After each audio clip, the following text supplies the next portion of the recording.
Hi, I'm Marilyn, the Money Lady. Are you sick and tired of being broke? Wondering if you should invest in a 401k? What is a 401k? Do you have questions about the stock market and if you should buy stock? Or should you be renting or buying a home? Do you wonder what you should be doing with your money? Should you have a budget and why? Well, I'm here to answer those questions and many more. Whatever your money concerns are, we will talk about them here. I want to focus on what's happening on your street, in your home, in your lives. Simply put, I'm here to help you get your money right. But here's what I need from you. Questions, questions, and more questions. You can email them to hcctv@hccs.edu or pick up the phone and call 713-718-6300 or check me out on Facebook and Twitter. Just get your questions in. Now, our first question is from Ellen in Katy, Texas. Hi, Ellen, are you there? I'm here. So, Ellen, how can I help you today? Well, I wanted to know, how do I make my 401k grow faster? So let me ask you a couple of questions, Ellen. How long have you been on your job? I've been here for about 15 years. About 15 years? Now, have you been putting the maximum amount that you can in your 401k every year? Probably not, no. Probably not. That's a yes and no answer. Well, you know, I first want to explain what a 401k is. It simply is an opportunity for people that are working a full-time job to take a portion of their money before taxes and place it into an account. Now, the money that's placed in that account, while it's there, will not be taxed. You will not be taxed on any of your 401k dollars until you pull the money out when you're like 55 or 65 years old. So it's great that you're working for a company that actually still has a 401k. So here's what I want you to do, is that the way that you grow your 401k is simple. If you're not putting the max in right now, what's the percentage that you are allowed to put into your account every year? 11%. 11%. And you're putting in how much right now? About 6%. 6%. So there's a huge gap. So here's what I want you to do. I want you, and I see that your note says that you make about $40,000 a year. Is that correct? That's correct. So here's my question. If you were to just increase your contribution by just 1%, that would come out to be $31 a month. So I'm going to ask you, Ellen, can you afford to live without $31 every month? I guess I can. I'm going to have to. Well, that's the answer. I want you to start contributing $31 more a month to your 401k. That's one way of making it grow. And the last thing I want to ask you is that, do you know inside of your 401k, where is your money invested? No. Okay. I get that a lot from people. So, you know, money is like having children. And when you send your kids out to play, you typically know where they're hanging out, either down the street, next door, or at a relative's home. But you know where all of your children are at all the times. Well, your money is the same way. You need to know where all your money is at all times. And typically in 401ks, you have 4 places you can put the money, either in stocks, bonds, mutual funds, or a money market. So again, stocks, bonds, mutual funds, or money market. So what I want you to do is I want you to call the people who are managing your 401k. I want you to schedule an appointment with them. I want you to start contributing 1% more, which that means that's $31 less you'll be taking home because you'll be placing it inside of your 401k to make it grow. And then I want you to sit down with them and find out exactly where your money currently is. Do you have 25% in stocks, 25% in mutual funds, 25% in bonds? Do you have 25% in cash? We don't know. I don't know the answer. You don't know the answer. But I will tell you that your money will grow faster if it's in stocks and mutual funds. So need to sit down with the person who's managing your money and get to the bottom of where your money is hanging out. Can you do that for me? I can. I'll try that. And that's how you're going to make your money grow. Here's what I want you to do. I want you to check back in with us about 90 days, because it's one thing for me to give you a homework assignment. It's a total different thing for you to actually do it. So I'm going to monitor you, and I want you to check back with us in 90 days to find out if you put forth all the effort to make those things occur. I want you to really make your money grow, but you're going to have to do the work. Okay, I'll go for that. I'll do my part. All right. Hey, thanks for calling us again, okay? Thank you, I really Marilyn. appreciate it. Uh-huh. Next, we have an email question from Sharon in Spring, Texas. My husband and I have been married for 1 year, and we would like to purchase a home. I recently discovered my husband has poor credit, and I have a credit score of 780, and he has a credit score of 540. We have $20,000 saved. What should we do, buy now or wait? I think that you should wait. Here's the reason why.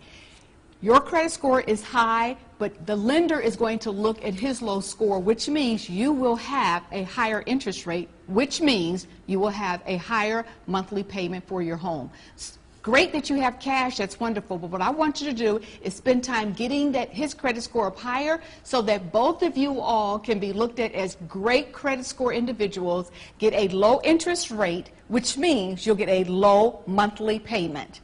Now, we'll be back and we'll be talking about celebrities with money problems, and if your money could talk, what would your money say about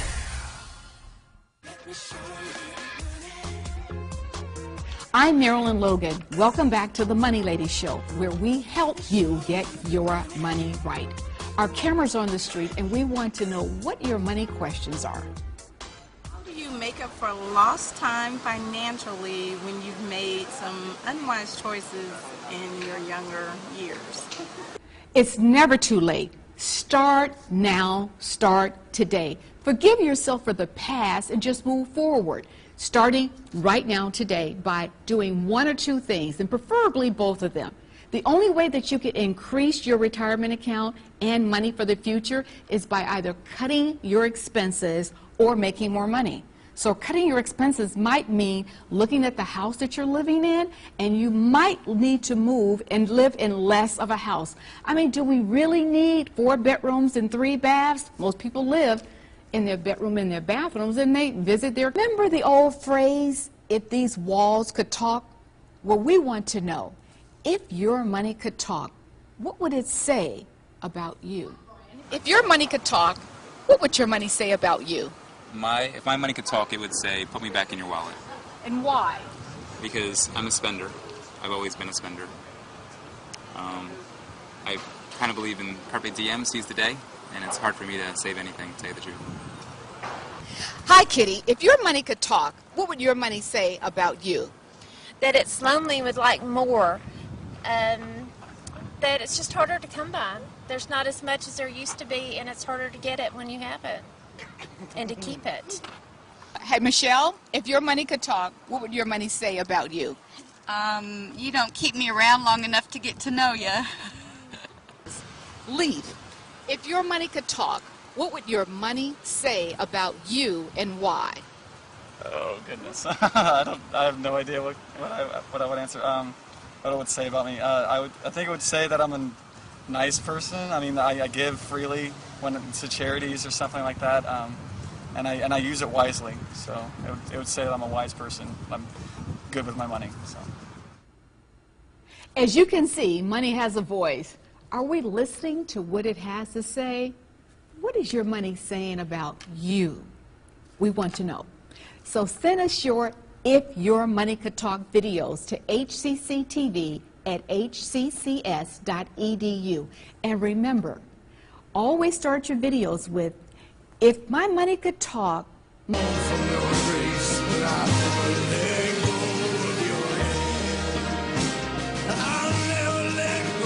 1 in 8 Americans is struggling with hunger. Who's the 1 in 8 in your life? You can help today. Visit feedingamerica.org/1 in 8 to find your local food bank.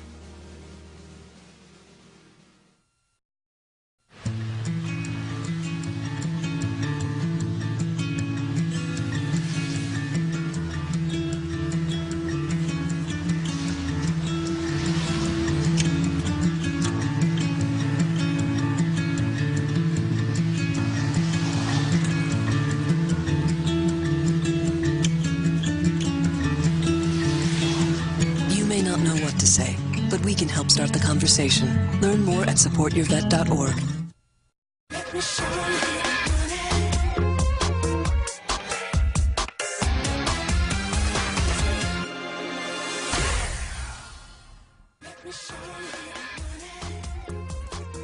I'm Marilyn Logan. Welcome back to the Money Lady Show, where we help you get your money right. We have a Facebook question from Timothy. I am responsible for paying the household bills in our family, and I am behind 2 payments on our mortgage. However, my wife doesn't know. What should I do? Financial infidelity is what I hear going on here. I think what you're going to have to do is probably divulge the truth. See, I really do believe that if you can share your bed, you should be able to share your money. And so couples need to come together as one and sit down at a table and determine exactly what they should be doing with their money. One person shouldn't take on that entire responsibility, and this financial infidelity really wouldn't occur. So here's what I'm going to recommend that you do. You need to come clean. I want you to sit down with your spouse and be honest with her and just tell her that you've made a mistake, that you need her help, that you've done something incorrect, and you need the 2 of you to put your heads together and work it out. She's going to be upset. She's going to be angry, but it's not the end of the world. The end of the world is if your house goes to foreclosure. So what I want you to do is let her know what's really going on. You know, Wall Street to R Street. Do you often hear terms that are sometimes confusing and leave you wondering, what does that mean to me? I mean, I see in financial segments all the time. Recently, I saw one that says, existing home sales down. I mean, what does that mean to you personally, to your home, to your money? You know what that means? What it simply means is that if you're in a house and you've been living in your house, say 5, 10, 15, or 20 years, that's considered an existing home versus a brand new home. Existing homes, brand new. Simply put, existing homes are selling less nowadays. They're not moving as fast as they used to be. People are buying new homes more often. Main reasons that people are kind of concerned about how they're spending their money and whether or not they will have a job. They're concerned if whether or not will they be able to make those payments on a regular basis. Job security is not guaranteed. I mean, it's harder to decide whether or not you have a huge amount of down payment.